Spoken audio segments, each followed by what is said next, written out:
Real estate show where we talk real estate. Hopefully you guys are hearing me and I'm coming through loud and clear.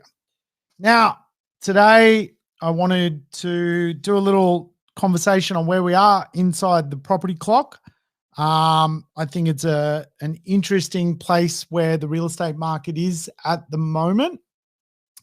So I did want to do a little bit of a conversation around where we're at. Now, traditionally, we have a sort of property clock, which is, a visual experience. We've got sort of hot at the top, or peak rather. At the bottom, we've got actually, let me just bring up my little camera. Hey, everyone, welcome aboard. We're going to talk about the property clock. I might start again. Now, traditionally, every month the market sort of flows along and it goes through sort of peaks, it goes through troughs, it goes all different directions. And that's why we have the Reserve Bank of Australia. Every month they meet and things go in different directions. So really over even a 6 or a 3 month period, you can go from sort of being at the bottom to being all the way at the top. Generally, over the long term, though, sort of 15 odd years plus, real estate goes up more than it goes down. And so that is something that we always need to have in the back of our mind. So really today, I wanted to discuss where I think the property market is right now. And if I was to draw more of an analog clock, at 12, we have the peak. At 6, we have the bottom. 2, we have a slide in value. At 4, we have a stagnation or trough. Let's call it a trough. At 8, we have the rise or recovery. And 10, we have a hot market. So it's probably fair to say between sort of 2020, 2021, we're probably sitting up here when it comes to the level of performance of the marketplace. It's been a really, really, really hot market. Now, generally, after a hot market comes a little bit of a downturn in the context that the market begins to slide. However, what we are seeing off the back of low rates and a very high appetite for real estate, this will not be the case. So we are going into a market known as boom recovery. We're actually almost gone all the way around the clock once again.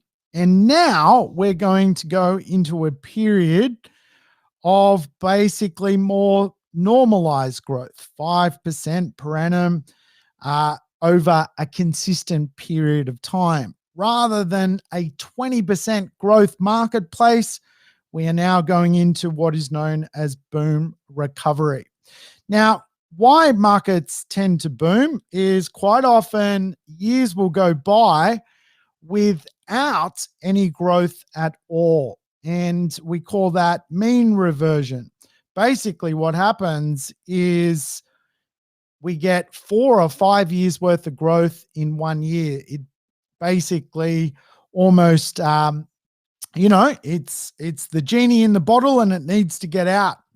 So is the next phase for the real estate market a sad place? Well, actually not. It is going to continue to do quite well moving forward. However, it is going to be more charitable and consistent and sustainable growth moving ahead. Certainly, we are not seeing in most of the markets where there has been growth performance any reason for the market to stagnate and go backwards.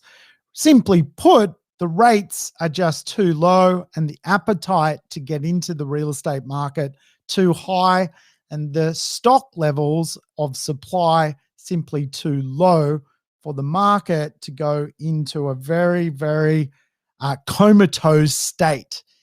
If anything, we've had the boom.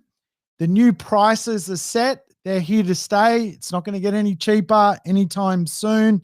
Now we are just going to a more normalized state, a boom recovery. We're recovering from the boom, believe it or not, rather than heading towards some sort of stagnated place in the marketplace. Auction clearance rate still very high. Appetite in the market very, very strong. I'm getting text every 5 minutes about real estate. It is a hot topic for people right now. So that's where we are. That's the state of the market right now as I speak. But of course, markets can change, and that's why we have to monitor the economy every month, why the Reserve Bank of Australia meets every month to talk real estate. Hey, you have a great day wherever you are. I will catch you next time on Ask Sam.